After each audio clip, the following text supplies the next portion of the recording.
Hello दोस्तों, welcome back to my new blog Santosh Verma blog. बड़ी बहनों को राधे राधे, बच्चों को ढेर सारा प्यार और बड़ों को चरण स्पर्श। और यहाँ पे यशु जा रहा है स्कूल के लिए, तो सुबह का समय है। तो आप सभी को वेरी वेरी गुड मॉर्निंग। और दिन है शनिवार का, और शनिवार के दिन ये स्कूल जा रहा है, तो हफ्ते का बिल्कुल लास्ट का दिन है। तो इसी वजह से कह रहा था कि मम्मी आज और चला जाता हूँ तो पूरा एक हफ्ते का टारगेट हो जाएगा कि इस हफ्ते मैंने छुट्टी एक भी नहीं की है। तो उसको लंच वगैरह दे दिया है बना के। और लंच के जब बच्चे स्कूल जाते हैं ना, तो सबसे बड़ा काम दो हो जाता है। पहला, सब्जी बन जाती है, और दूसरा, हम समय से भी पहले उठ जाते हैं। तो इस तरह से मेरे दो काम हो गए थे। तो देखती हूँ आज मुझे क्या क्या काम करने हैं, वो भी काम निपटाऊंगी, क्योंकि मेरे पास फिर आज समय बहुत रहेगा। आज मैं डेली उठती हूँ 5 साढ़े 5 बजे, इतने ही समथिंग में उठी थी। लेकिन आज मेरा सुबह ही सब्ज़ी बनाने का एक काम ख़त्म हो गया। तो ये समझ लीजिए कि आधा पौना घंटे का काम ये बच गया है मेरे पास। जो समय बचेगा मेरे पास आगे चल के, तो वो बच गया है। तो फ्रेंड्स, अगर आप लोगों को मेरा ब्लॉग वीडियो अच्छा लगता है तो मेरे चैनल को सब्सक्राइब कर लीजिए, और मेरे चैनल को पे जो ब्लॉग आते हैं वो कंटिन्यू देखा कीजिए, और उस बेल आइकन को ज़रूर दबा लेना, ताकि जो है ना नोटिफिकेशन आपके पास में डेली जो वीडियो बनता है उसकी पहुंच जाएगी। और पसंद आए मेरा ब्लॉग तो लाइक ज़रूर किया कीजिए, फैमिली एंड फ्रेंड्स में शेयर भी कीजिए। और आप लोग सोच रहे होंगे कि आज ये लंगड़ा के कैसे चल रही हैं, तो बिल्कुल सच सोच रहे होंगे, क्योंकि आज मैं सच में ही लंगड़ा के चल रही हूँ। और मेरा पैर है ना बहुत दुख रहा है। आज मेरे पैर पे स्वेलिंग भी आ गई है। पता नहीं है क्या हुआ है, लेकिन स्वेलिंग आ गई है। और आज पैरों में बहुत तेज़ दर्द है, इतना दर्द है कि मैं आज सुबह पौधों में पानी भी डालने नहीं गई हूँ, और ना छत पे टहलने के लिए गई हूँ, ना मैं कपड़े उतार के लेकर आई हूँ। तो आज ये सारा काम वर्मा जी ने किया है। और नहीं तो मैं रोज़ जाती थी ना छत पे टहलने के लिए, तो ये 1 घंटे का टारगेट में लेके चलती थी। और इसीलिए मैं सुबह जल्दी भी उठती थी कि भाई 1 घंटे में टहल भी लूँगी अच्छे से। और मतलब पौधों में पानी भी डाल लेती थी, उनकी जो मुझे पीले वगैरह पत्ते हो जाते हैं उन्हें सबको भी हटा लेती थी। ऐसे करके मतलब मैं अपना 1 घंटा लगा देती थी वहाँ पे, तो मुझे बड़ा अच्छा सा लगता था। लेकिन आज मेरा पैर में स्वेलिंग आ गई है, और पता ही नहीं चल रहा क्यों आई है, क्या हुआ था। रात को जब मैं सोई थी बिल्कुल सही था, लेकिन सुबह उठ के देखा है तो पैर में स्वेलिंग आई हुई है। पता नहीं ये मौसम की वजह से है कि नसों में कोई दिक्कत वाली बात आने वाली है, उसकी एक सूचना दे रहा है ये कि हाँ कोई परेशानी आपको आने वाली है। इतना तो अभी तक तो पता नहीं है, लेकिन आगे चल के देखना पड़ेगा। अगर बात नहीं बनी तो डॉक्टर के पास भी जाना पड़ेगा। तो आज ना जो मेरी हाउस हेल्पर आई थी, जो मेड थी, उन्होंने मेरा पैर देखा था, तो उन्होंने बोला कि आप ऐसा करो, जो गर्म पानी है, गर्म पानी में नमक डाल के और थोड़ा-सा उसमें अजवाइन डाल के, और उससे सिकाई करो पैर को, क्योंकि आपके पैर पे बहुत ज़्यादा सूजन आ रही है इसीलिए। तो मैंने उनके कहे अनुसार गर्म पानी किया 1 भगोना, और पानी करके उसमें नमक डाल के और अजवाइन डाल के आज मैंने पैर की सिकाई भी करी है, और फिर मैं गर्म पानी से ही नहा भी ली थी। ये सोचा कि चलो जब नहा कर रही हूँ इतना, तो और थोड़ा-सा गर्म पानी कर लेती हूँ। क्या पता पैर की के साथ-साथ कहीं और से दिक्कत हो, लेकिन अभी तक कुछ समझ नहीं आ रहा है। और पैर में बहुत तेज़ दर्द है, लेकिन काम तो देखिए मुझे सारे ही करने हैं। और बस मैंने जो हाथ से कपड़े धोए थे, और कपड़े धोने के बाद मैंने सबको बाल्टी में भर लिया था, और मैं मशीन में सुखा ले रही हूँ। तो अगर मैं ये होता ना, जैसे अब ये तकलीफ़ हो रही है, इस तकलीफ़ में अगर मेरे पास छोटा-सा आँगन होता, जैसे कि घर है, छोटा-सा आँगन होता, तो मैं कपड़े यहीं पे फैला लेती। लेकिन क्या करें भई, सारे सपने तो हमारे पूरे हो नहीं सकते ना। नहीं, मैंने सोचा था कि मेरा जब घर होगा तो ऐसा होगा कि कमरे भी होंगे, और किचन भी होगी, लेट बाथ भी होगा, लेकिन एक छोटा-सा आँगन भी होगा। लेकिन क्या करें, शहरों में या तो कमरे ले लीजिए या आँगन ले लीजिए। अब तो ये हालत हो गई है कि यहाँ पे फ्लैट रह गए हैं। फ्लैट के ऊपर फ्लैट, फ्लैट के ऊपर फ्लैट, ऐसे होते रहते हैं। तो बस इतनी-इतनी मंजिलें ऊँची हैं कि गर्दन ऊपर करते चले जाओगे ना, तो ऐसा लगता है जैसे कि माचिस के से डिब्बे वाले घर रह गए हैं। जैसे हम लोग पहले खेलते थे ना, छोटे-छोटे गुड्डे-गुड़ियाओं के साथ में जब खेलते थे, जब हम लोग छोटे थे, तब खेलते थे, तब उसमें माचिस के खिलौने बनाते थे, सोफ़ा वगैरह बनाते थे और बेड बनाते थे और भी बहुत सारे खिलौने हम माचिस से बनाते थे। डेकोरेशन का भी काफ़ी सारा आइटम बनाते थे। वो जो पेपर होता है ना, तो उस पेपर को लगा लगा के और फेविकोल से बहुत सारे खिलौने बनाया करते थे। स्कूल में भी जमा हो जाते थे और घर के डेकोरेशन के लिए भी हो जाते थे वो। तो बस उसको ही देख के ना मुझे याद आती है कि यहाँ पे इतने छोटे-छोटे घर हैं और सच बता रही हूँ, मेरी छत पे से पूरा नोएडा दिखाई देता है और नोएडा का पूरे घर बिल्डिंग ही बिल्डिंग दिखाई देती हैं चारों तरफ को। इतनी पतली-पतली इमारतें हैं और पता नहीं उनमें लोग कैसे जीवन यापन करते होंगे।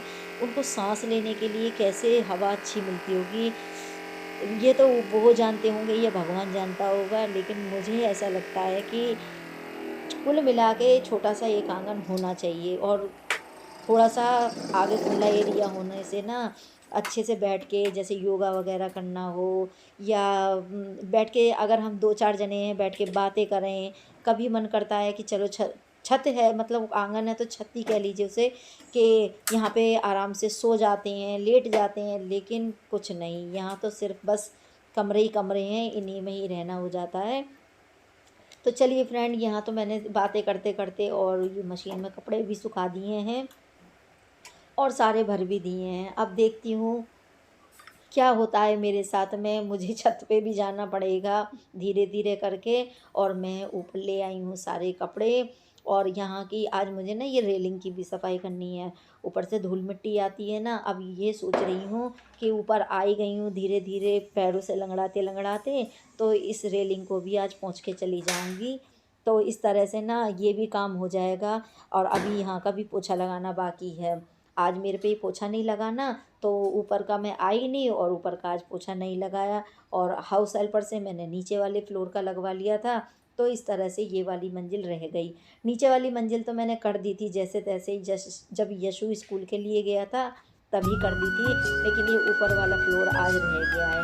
तो चलिए देखूँगी, अगर दोपहरी के समय पे समय मिलता है तो करूँगी, नहीं तो आज इसको रहने ही दूँगी। क्या कर सकती हूँ? नहीं हो पा रहा तो कुछ कह ही नहीं सकती इस बारे में।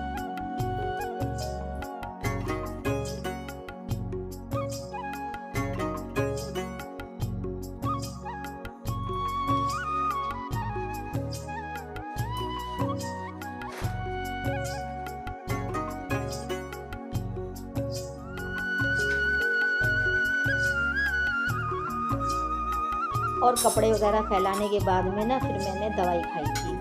जो फिर स्कूल से आ गए थे बच्चे बच्चे आ गए थे, तो फिर मैंने यश से बोला था कि यशु मेरे पैर में काफ़ी दर्द है, और उसने देखा भी था कि हाँ वाक़ई में मेरे पैर पूरा सूज गया था एकदम से।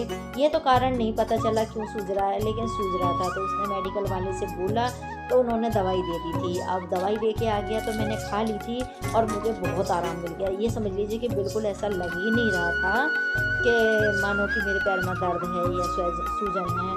अब किस कारण से हुई थी ये तो कारण का तो पता नहीं लगा, लेकिन हाँ ये है कि ठीक हो गई कुल मिला के। तो ठीक हो गई तो फिर यशु बोलने लगा कि मम्मी आज मैंने आपका काम कर दिया, अब आप मेरा काम कर दीजिए। तो फिर मैंने पूछा उससे, भाई क्या काम है जो कि इतने उस बच्चा एकदम हिचकिचा के पूछ रहा है, बोल रहा है। तो मैंने कहा क्या बात है बेटा बताओ। कि मम्मी देखो आपने मुझसे बोला था कि दवाई ला के दे दो, तो मैंने ला के दी है। अब आप बेसन के लड्डू बना दीजिए, और मुझे बहुत आपके हाथ के पसंद आते हैं लड्डू, और मुझे बहुत दिनों से मन भी है। और वो इस तरह से बोल रहा था ना कि ऐसा लग रहा था कि अब तो भाई वाक़ई में ही बना के देने पड़ेंगे। बिल्कुल एकदम सीधे सच्चे बच्चे की तरह से और एकदम मासूम चेहरा सा बना के मुझे लगा नहीं बनाना चाहिए। तो फिर दोपहर के खाने वगैरह से मैं फ्री हो गई थी, और फ्री होने के बाद में फिर मैं थोड़ी देर मैंने आराम किया खाना खाने के बाद में, और आराम करने के बाद में फिर मैं लगी थी लड्डू बनाने के लिए। अब देखिए, एक चीज़ से परेशानी ख़त्म करो तो दूसरी परेशानी शुरू है। जैसे ही मैंने कढ़ाई रखी थी और मैंने बेसन डाल के थोड़ा-सा चलाया ही था कि सिलेंडर ख़त्म हो गया।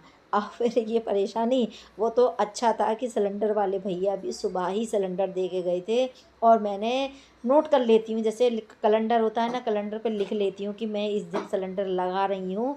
तो सवा महीने या 1 महीना 10 दिन या 1 महीना 5 दिन जो भी चलेगा, उससे पता लग जाता है। और जब सुबह सिलेंडर वाले भैया आए थे देने के लिए, तो मैंने ये सिलेंडर ले लिया था उनसे और ऊपर ही रखवा लिया था कि भैया ऊपर ही रख दीजिए, तो उन्होंने रख दिया था और बस फिर ये दोपहरी के समय पे ख़त्म भी हो गया। तो अब इसको भी लगाना है, तो मैंने यशु की सहायता से इसको लगा लिया है और लगाने के बाद में अब यहाँ पे जो इसका सामान रखा रहता है ना, तो उस सामान को भी रख दे रही हूँ। तो सिलेंडर तो मैं अंदर की तरफ को कर देती हूँ, लेकिन जो डेली मर्रा का सामान होता है और बिस्किट नमकीन वगैरह हैं, वो सब चीज़ मैं इसके अंदर रख देती हूँ। और ये मैंने एक शेल्फ़ बनवाई थी जो आपने वाइट कलर की देखी है, वो शेल्फ़ मैंने इसी के लिए बनवाई थी। इसके अंदर काफ़ी सारे डिब्बे-डिब्बी रख देती हूँ। और फिर लग गए हम लड्डू बनाने के लिए। तो मैंने इसमें लड्डू बनाने के लिए आपको बता देती हूँ। और देखिए, वैसे तो मुझे लगता है कि बेसन के लड्डू सभी को आते हैं। अगर नहीं आते हैं तो बता देती हूँ कि मैंने इसमें करीबन 250 ग्राम या 300 ग्राम करीबन मैंने इसमें देसी घी गेरा है। और देसी घी गेरने के बाद में आधा किलो करीबन मैंने इसमें बेसन घेरा था। और इसको देखिए कितनी अच्छे से मैं इसे भून ले रही हूँ। और देखिए, इस जब ये बिल्कुल भुनता हुआ चला जाएगा ना, तो एकदम पतला हो जाएगा बेसन और हल्का भी हो जाता है बहुत। तो इसी पे ही मैंने ये जो चॉप करके रख रखे थे, ये मैंने नहीं करे हैं, ये यशु से ही करवाए हैं मैंने। तो ये मैंने थोड़े से बादाम, 5-7 बादाम और 5-7 ही काजू होंगे, इन दोनों को भी मोटा मोटा रफली चॉप करा लिया था। और फिर मैंने इसी भुनते हुए में डाल दिया। और थोड़े से मैंने बीज भी गेर दिए हैं जो खरबूजे के हैं। ये सारा सामान ना जब हम जन्माष्टमी का सामान लेके आए थे, तभी का बचा हुआ था मेरे पास में। तो उसी से ही बना रही हूँ। बस मैंने ख़रीदा था बेसन।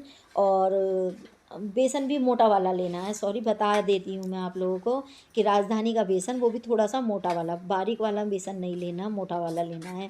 और बस इसके बाद मैं अब अच्छे से भून ले रही हूँ। और ये इसको दाना बनाने के लिए, जैसे कहते हैं ना कि दानेदार होना चाहिए, तो बेसन जब हम भूनते हैं ना, तो जब लास्ट में, बिल्कुल लास्ट में जब हमें लगने लगे कि बेसन हमारा अच्छी तरह से भुन गया है, तो उसके 2 मिनट पहले ही थोड़ा-सा पानी हाथ में लेके और छींटे से मारने, छिड़काव सा करना है। छिड़काव करने से फ़ायदा ये होगा कि जो बेसन है ना, वो उसके दाना बन जाएगा और वो फूल जाएगा अच्छी तरह से। तो दिक्कत नहीं करेगा खाने के बाद में, नहीं तो दिक्कत होती है थोड़ा-सा, बेसन है डाइजेस्ट होने में फिर दिक्कत होती है उसको। तो इसीलिए कारण मेन, और हलवाई भी डालते हैं, मैंने हलवाइयों को भी देखा है और कई बार मैं भी ऐसे ही करके बनाती हूँ। तो बस यहाँ पे मैंने भून लिया था, भूनने के बाद में अच्छी तरह से इसको रख दिया है ठंडा होने के लिए। और फिर मैंने बनाई अपने लिए चाय। इतना करते-करते ना शाम हो गई थी, 4:30 बज गए थे मुझे। 4:30 बजे मतलब फिर चाय का समय हो गया। तो फिर मैंने अपने लिए चाय बनाई और चाय बनाने के बाद में चाय पी। और जितने भी दोपहर के बर्तन थे खाने वगैरह के, वो भी सारे वॉश कर दिए। और करने के बाद में अब मैं ये बूरा छान ले रही हूँ। तो बूरा भी क्वांटिटी में मैं आपको बता देती हूँ कि जैसे आधा केजी आपने बेसन लिया है, तो उसमें आपने हाफ़ केजी, मतलब क्या कहते हैं, 250 ग्राम करीबन, 250 या 300 ग्राम कह लीजिए घी भी लिया है। तो उसके आधार पे हमें ये बूरा भी लेना होगा। तो बूरा आधा से आधा किलो तो लग ही जाएगा। ये मतलब ये था ना कि दोपहर को जब मैंने सामान मँगाया था, तो 1 किलो बेसन था और 1 किलो ही बूरा था। तो मैंने आधा बेसन गेर दिया, आधे से थोड़ा-सा ज़्यादा। और अब मैंने 1 किलो बेसन के स वो 1 किलो, सॉरी 1 किलो बूरा भी छान लिया है। और मँगाया था 250 ग्राम करारा। तो करारा भी छान के साफ़ करके रख लिया अच्छी तरह से। छानने से फ़ायदा ये होगा कि जो इसमें गुठली बनी हुई आती हैं, वो गुठली नहीं रहेंगी। और दूसरा, कभी-कभी हो जाता है ना कि चींटे वगैरह भी निकल ही आते हैं बूरे में से और मक्खी भी निकल ही आती हैं। तो फिर देखिए, खाने के समय पे किसी का निकला तो फिर जी खराब हो जाएगा उसका। तो इसी वजह से मैंने अच्छी तरह से सब कुछ छान लिया था। अब जितना मीठा खाते हैं उतना मीठे के हिसाब से इसमें डाल लीजिए। मैंने आधा बूरा डाल लिया था और आधा बूरा डाल के इसे अच्छी तरह से मिक्स कर रही हूँ। और वो जो करारा था 250 ग्राम, वो भी डाल लिया था। तो इस आधार पे मैंने डाला है। और अब पहले मैं निकालूँगी गाय के लिए, छोटे-छोटे लड्डू बनाऊँगी पहले गाय को देने के। जैसा कि सभी घरों में होता भी होगा, हिंदू धर्म में तो देखिए सबसे पहले कोई भी चीज़ बनाएँगे गाय के लिए ही निकालते हैं, फिर भगवान का भोग लगाते हैं, फिर बाद में अपने परिवार को, घर को देते हैं। तो इसीलिए पहले छोटे-छोटे लड्डू मैं गाय के निकाल दे रही हूँ और ठाकुर जी के लिए भी थोड़ा-सा निकाल दूँगी। उसके बाद में अब मैं यशु को चेक कराऊँगी। कि इसमें मीठा कैसा है। अगर यशु थोड़ा कम बताएगा तो अभी तो डाल सकते हैं, अभी तो कुछ भी नहीं इसका बना बिगड़ा है और हाथों से मैंने अच्छी तरह से तैयार भी कर रही हूँ, मतलब अच्छी तरह से मीड़ रही हूँ। तो ये मैं यशु को दे रही हूँ। यशु मेरे बगल में ही खड़ा हुआ है, कह रहा है मम्मी बस जल्दी से मुझे थोड़ा-सा टेस्ट करा दो। और यकीन मानो उसको लड्डू ना बहुत ही पसंद आते हैं, अच्छे लगते हैं बेसन के लड्डू। और घर का बनी हुई चीज़ किसको बुरी लगती है। तो वो मेरे से कह रहा था कि मम्मी इसमें थोड़ा-सा मीठा कम है और थोड़ा-सा डाल लीजिए। तो मैंने करीबन ये चम्मच जो है मेरे पे बड़ा वाली, इसमें मैंने 1 से डेढ़ करीबन डाली थी और अच्छी तरह से अब मिक्स कर लिया है। तो मैंने इसीलिए बच्चे को चखा लिया था कि ताकि दिक्कत ना हो कि फिर फीके लगेंगे तो भी अच्छे नहीं लगेंगे खाने में, और अगर बूरा ज़्यादा गिर लग गया तो भी अच्छे लगेंगे नहीं कि हाँ, बूरा ही बूरा आ रहा है मुँह में, मीठा ज़्यादा हो गया। इस वजह से मैंने उसको चखा लिए थे और उसकी पसंद के कह रहा था मुझसे बहुत अच्छे बने हैं, उसकी पसंद के बन गए। और देखिए ये अब जल्दी-जल्दी बंध जाएँगे। बंधने में ज़्यादा टाइम नहीं लगता है लड्डुओं को, सिर्फ़ भुनने-भुनने में ही टाइम लगता है। तो जल्दी-जल्दी अब दोनों हाथ से फटाफट-फटाफट लड्डू बना ले रही हूँ। तो फ्रेंड्स आप लोग एक बार ज़रूर ट्राई करना, और पसंद आता हो तो एक लाइक ज़रूर किया कीजिए। फैमिली फ्रेंड्स में शेयर भी कर दीजिए। तो देखिए मैंने जल्दी-जल्दी सारे लड्डू बना लिए हैं, और बनाने के बाद में ये जितना भी बूरा बचा था, इसको मैं डिब्बे में भर के रख ले रही हूँ। तो ये छना हुआ बूरा है, अब कुछ भी काम में आ सकता है, जैसे कि हम दही वगैरह लेते हैं तो दही बूरा भी खा लेते हैं। ये बूरा है कोई भी और काम में भी आ जाएगा, तो इसीलिए मैंने छना हुआ बूरा डिब्बे में भर के रख ले रही हूँ। अब इसका एक और मैं रीज़न बताती हूँ। ये जो डिब्बे का सेट है मेरे पास, ये पूरा एक सेट है, तो इसका लेबल बना के लगा रही हूँ, कहीं ऐसा ना हो कि नमक की जगह बूरा डाल दें और बूरे की जगह नमक डल जाए। इसीलिए इसके ऊपर मैंने मार्क बना के रख दे रही हूँ, तो लिख के रख रही हूँ कि ये मेरा बूरा है, और बस यहाँ पे हमारा लिखना पढ़ना हो गया।